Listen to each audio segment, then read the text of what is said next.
All right. So, what a great segue into our next talk, the importance of debriefing. And so I want to introduce Luke Bowen. Luke Bowen is a paramedic and instructor coordinator with over 35 years of experience in EMS, leadership, and education. He is currently the operations manager at the Macomb County EMS Medical Control Authority. He possesses an undergrad degree in business leadership and a graduate degree in business administration.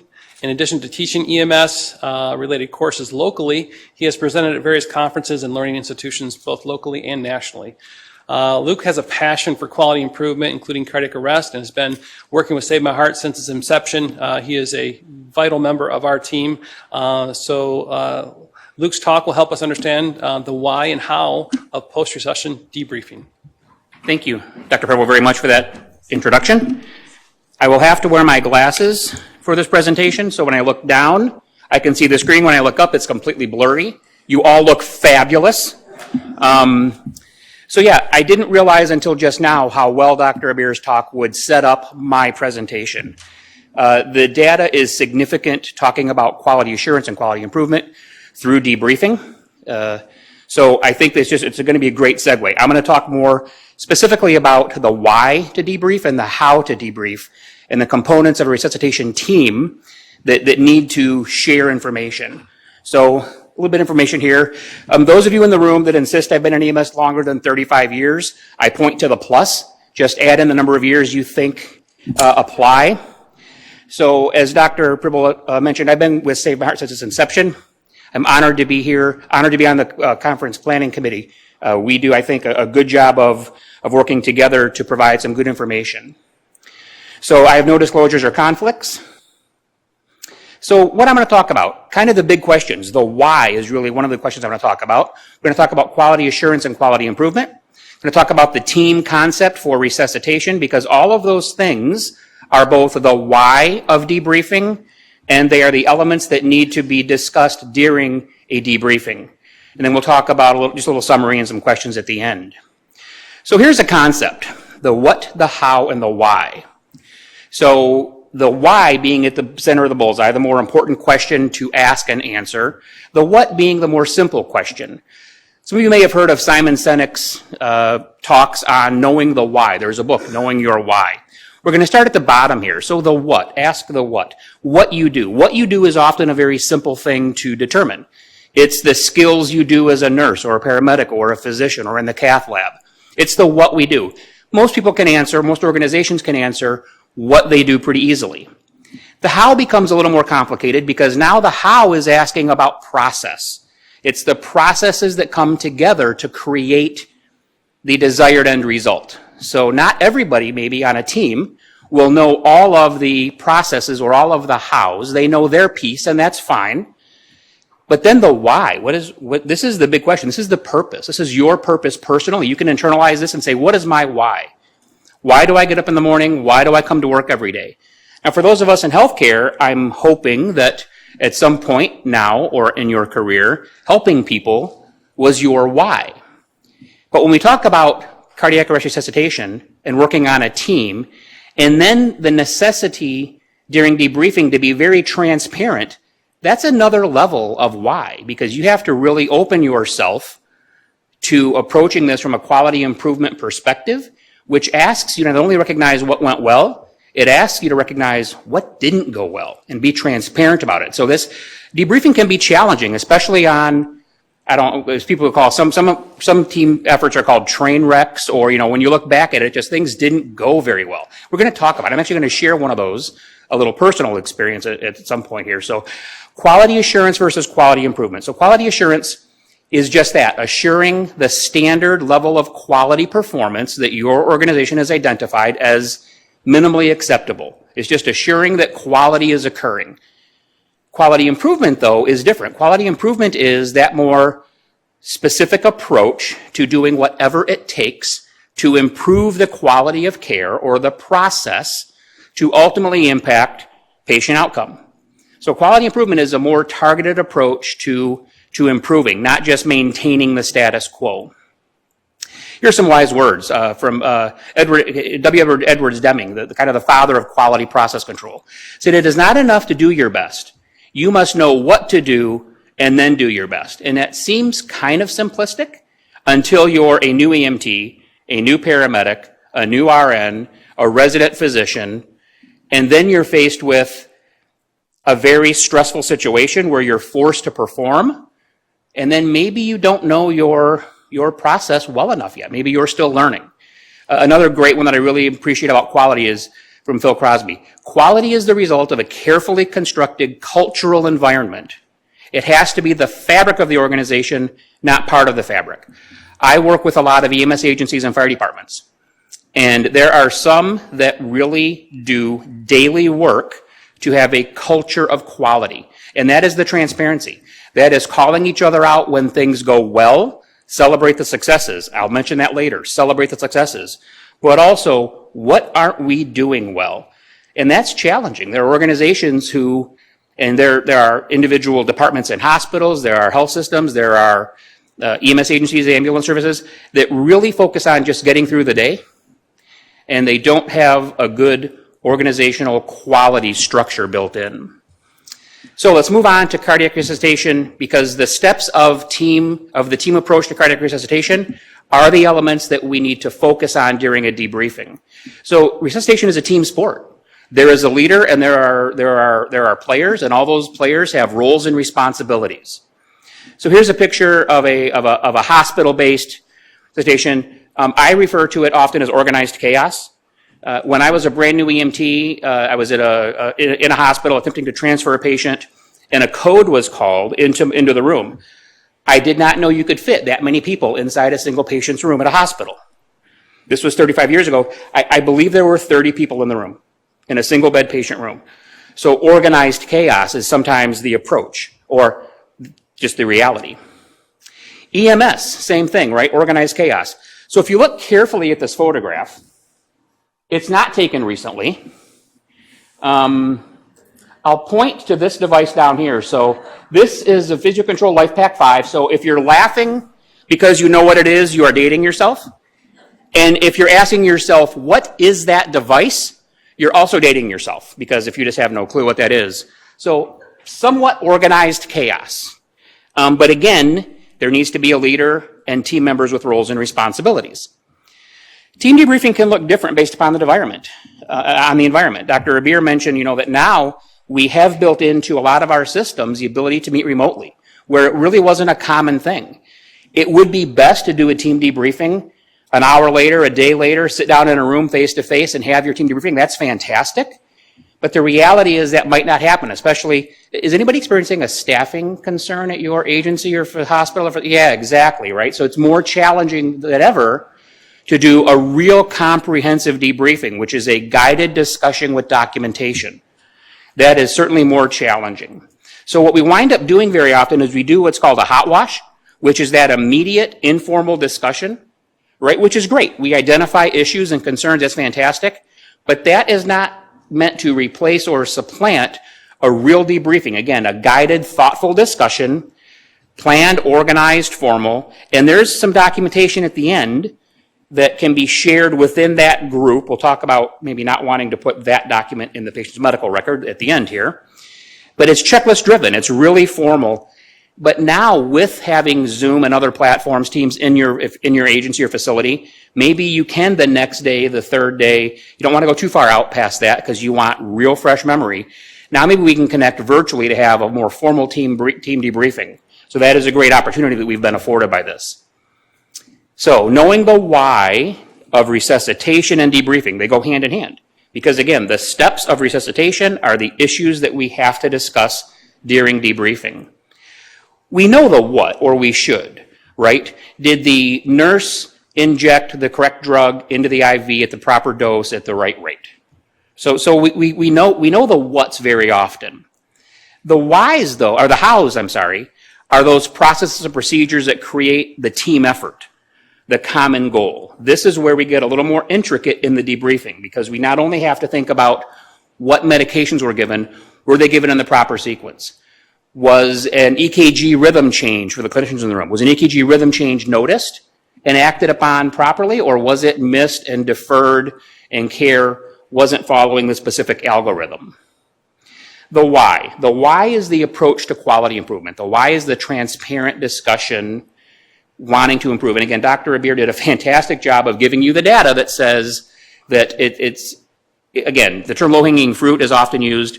It's something that we can probably implement within our organization and agencies if we're not doing it now to improve, because it's a learning process, right? We acknowledge what went well and we learn from what did not go well.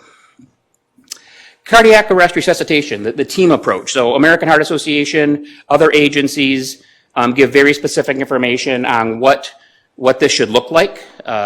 This is a pit crew CPR photograph that shows a boss standing toward the foot end of the patient. People in red are airway people. People in blue are the compressors or managing the compression device. Folks in the yellow boxes, they are handling vascular access and medications, watching that monitor for rhythm changes. So everybody has a role as a team member, and the team leader has very specific responsibilities. Again, the elements that need to be debriefed. The team leader organizes the group, monitors their performance, should be able to perform all the skills. A team leader really should be able to step into any role and perform those skills. They direct the team members when necessary, and they provide critique. And sometimes that critique is sharing information during the resuscitation. Other times it's the critique after, during the debriefing. The team members need to understand their role, be willing and able and competent to perform that role. They need to have a broad understanding of the ACLS sequence.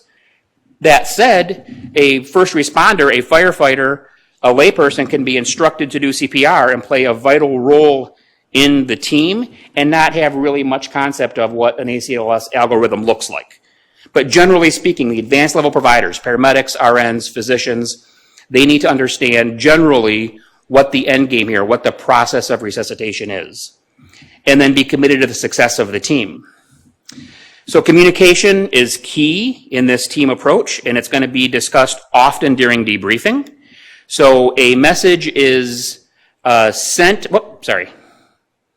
Some of my illustrations and things aren't popping up on the screen for some reason, but so a message is given, it is received. If it's understood, it is acknowledged.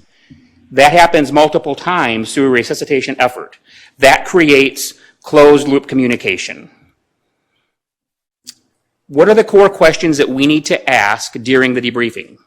They are, what went well? What could have been improved upon in this specific patient's care? So what was done incorrectly or what was missed? Were there any delays in therapy? Did something just get delayed beyond an acceptable time element? Because again, we're very sequence driven when it comes to cardiac arrest resuscitation. And could this event have been predicted or prevented? Not as applicable to the pre-hospital field other than the public health concerns of preventing cardiac arrest, but in an inpatient setting, if that's an inpatient in your facility at a hospital, that's a very important question. Did something occur in the patient's monitoring or care that was overlooked or missed that could have prevented the arrest? So again, these are the elements of the team debriefing. So closed loop communication. Orders are acknowledged and confirmed when given. Orders are announced when executed. The messages need to be clear. Common language. Orders are questioned when doubt exists. This is crucial. There are folks who when they speak about military orders, and there's the concept or the layperson concept that a subordinate will follow every order given by their superior officer in the military. It's not true. They'll follow every lawful order, because not every order might follow the proper rules of the circumstance or the event or the context of the event. Clear roles. You need to know what you're supposed to do, and you can be reallocated to a different role. If you were doing manual CPR and you were a compressor and you take your little break, you swap out, you might not go back into chest compressions, you might go up and manage the airway, you might move, your resource might be reallocated during that resuscitation. Knowing one's limitations. This is especially true for new healthcare providers, MFRs, first responder, paramedics, EMTs, new nurses. You need to understand your limitations. If you're not sure what the direction given to you means, don't just wing it. Say, I don't understand. Right? Be willing to say, I don't understand. Or in the next slide, are you sure? Is that really what we want to be doing? So knowledge sharing information between team members. Ask for ideas and suggestions. This is crucial. Constructive intervention is identifying priorities and questioning when appropriate.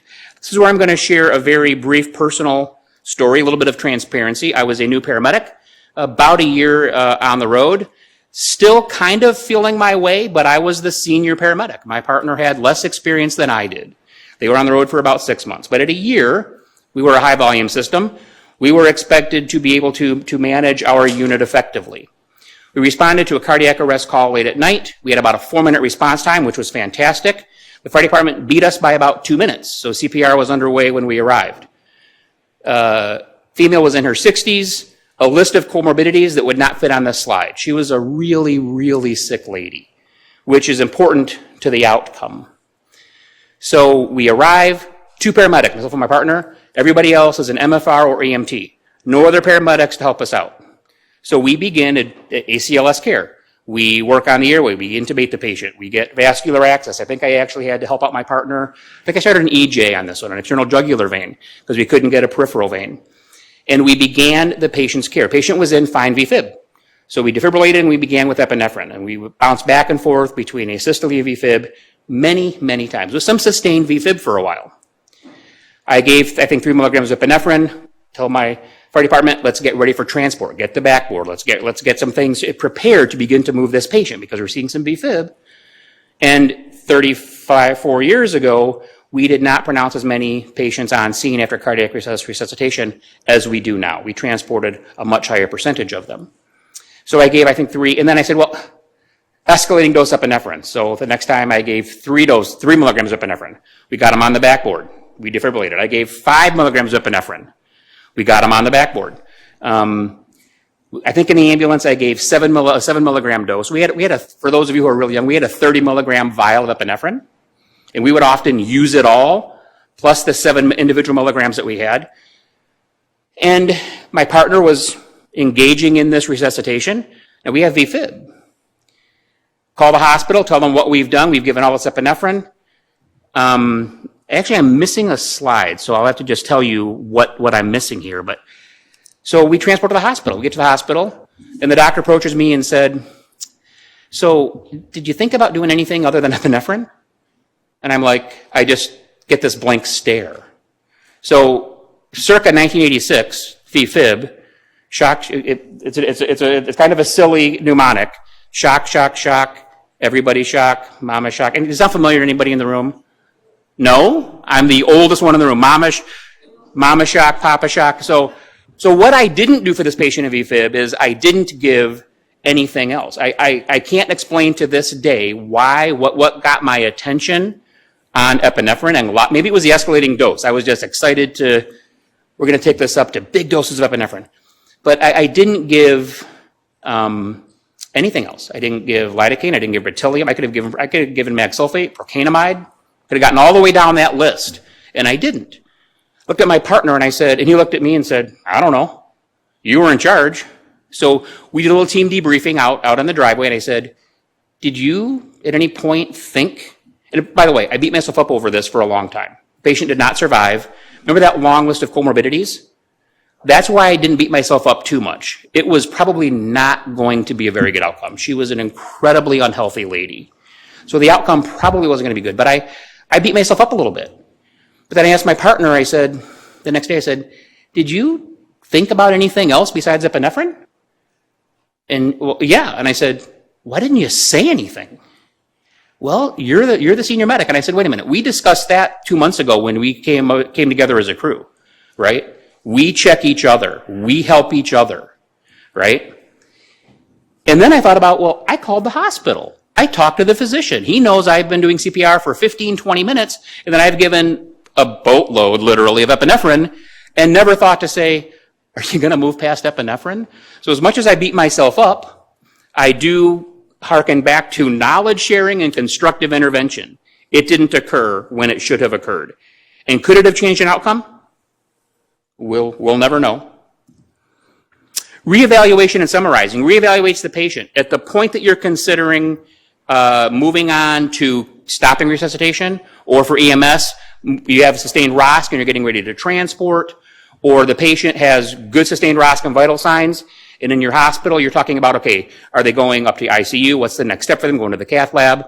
You need to reevaluate and say, did we miss anything? Right? Because even though things have gone well or things haven't gone well, you might have missed something. And then mutual respect is crucial to be discussed during debriefing. Was everybody professional? Did they use a good tone of voice, a proper tone of voice, and provide positive feedback? So real quickly, note about health and safety during the debriefing process.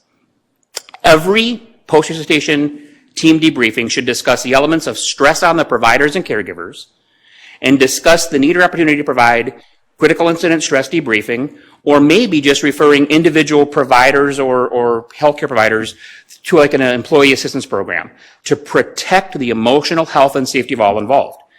Not every resuscitation is a routine elderly adult resuscitation. We have traumatic arrests, we have children, we have all these different circumstances and scenarios. Maybe it's a mass casualty where the providers are overwhelmed by the number of patients. Every debriefing needs to address, is everybody okay today? And assure the providers that we're going to check back, especially if you know it's one of those triggering type events. It is a younger person, it is a child, it is a violent type event where, so as the team leader, you need to not only ask them that day, how are they doing, assure them that they can come at any time and seek that help that they may need, and that if it's a really high stress critical event, check on them 2 days, 4 days, 5 days later to see if they're still doing okay, especially if they're a newer provider. We know that with age and experience, we do get a little more able to cope with stressful situations. There needs to be documentation to manage the flow of the debriefing. So there are a variety, there's a ton of checklists out there. Most health systems, though, suggest that this document does not go into the patient's permanent medical record. This is a quality assurance, quality improvement document that really guides that discussion. And at the end of the day, it can be shared between the team members that are being debriefed, whether it's EMS or in a hospital. But a lot of systems do not put this in the patient record because it is a transparent acknowledgement of things that did not go well, were done improperly, or were missed. So let me do a little summary here. So in order to be effective, that debriefing, or some call it a post-incident analysis, a PIA, it challenges the team to be transparent in identifying opportunities to improve. Don't get me wrong. Identify and celebrate the successes for sure. But a team debriefing's goal is not really to celebrate the successes. It is to learn from what didn't go as well as it should. Knowing the why, having a focus on quality improvement, having the culture where you can sit in a room and say, man, we forgot, we didn't do this. We missed it. We should have done that 5 minutes sooner. That phone call wasn't made, right? We didn't deal with the family well. So that should be the why. The why is the quality improvement, and that really should push you to be transparent. If done consistently, provides the planned opportunity for critical incident stress debriefing. So not only can we learn and improve the resuscitation process and improve patient outcomes, but a planned debriefing automatically includes the opportunity to assess and check the providers and caregivers, are you okay? And again, not every one of your interactions is going to create stress that is going to create a problem, but some certainly will or may. And then it can be the launch pad to improving the process, right? So that is what I have for you. Does anybody have any questions? Thank you so much, Luke. Thank you.